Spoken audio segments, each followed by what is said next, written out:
Hi everyone, this is Brian Hayes. Today we're going to spend a few moments looking at string bends on the lap steel guitar. I've got my Vorsen 6-string lap steel here, and I've got it tuned to D open tuning. So from the fat to the thin strings, from strings 6 to 1, I've got it tuned to D, A, D, F sharp, A, and D.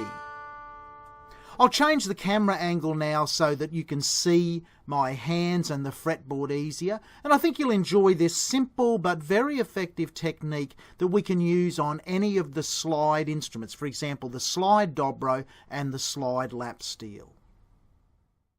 We'll look at two simple applications of a string bend on the lap steel today, and they'll both be semitone bends. So in my open D tuning, any string grip on my right hand will give me a major chord. If I actually play the strings 4, 3, 2 and 1, I've got the notes D, F sharp, A and D.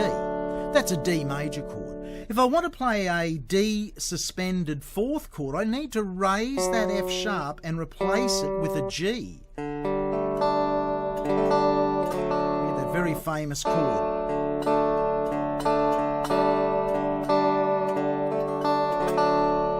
From the Great American Songbook, the beautiful song Send in the Clowns is loaded with suspended 4th chords. If you think in country music, Chris Christopherson's all-time classic Help Me Make It Through the Night. Take the ribbon from your hair. Well, just think of that. The melody would be... And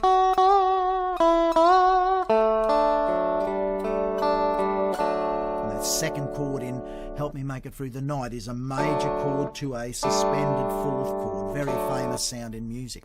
How do we do that on a lap steel on an open chord? The answer is we can't.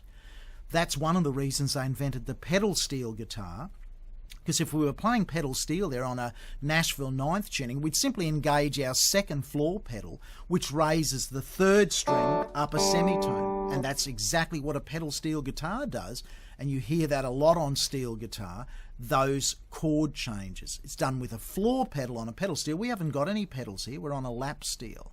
So if we take that D major chord up 12 frets, up to the 12th fret, up 1 full octave, and we play the song,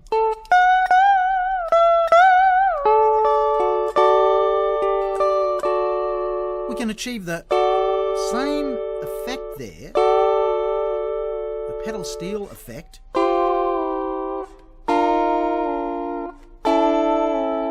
by bending the string, pulling the string, the 3rd string, closer towards you when you play, and that's raising it.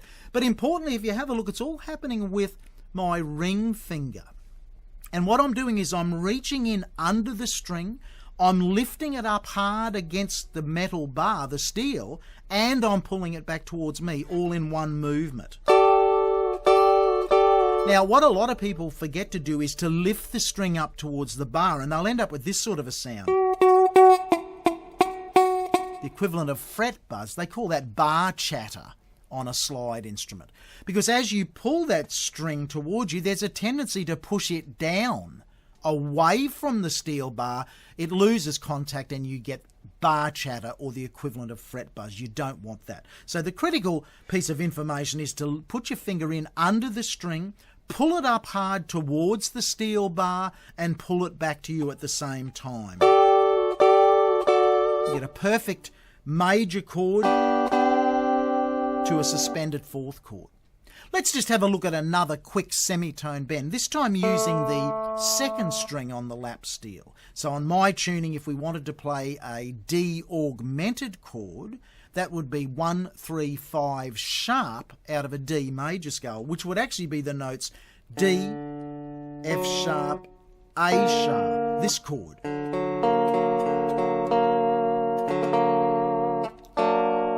Again, a common sounding chord in music. It's only a semitone bend, A up to A sharp. So again, if we come down here, say to D, and this time we do the same thing but with the 2nd string.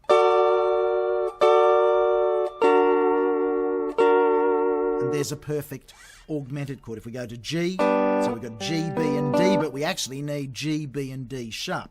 Now yes, we can do this and we get an approximate to it. The trouble there is, in this case, B becomes a very sharp B as we do a diagonal slant to get the D sharp. What we really want to do is leave G and B as they are and pull up the D up a fret, a semitone like this. So you can see what I'm doing now. I've left the bar straight. I've left G and B as they are, but I've got a good D sharp there. So I've turned a G chord into a G augmented chord. On the same fret, if I go up a string, I can turn a G chord to a G suspended fourth chord. It's the same on any of the slide instruments. If you've got a pedal steel guitar, well, you've got knee levers and pedals to do that.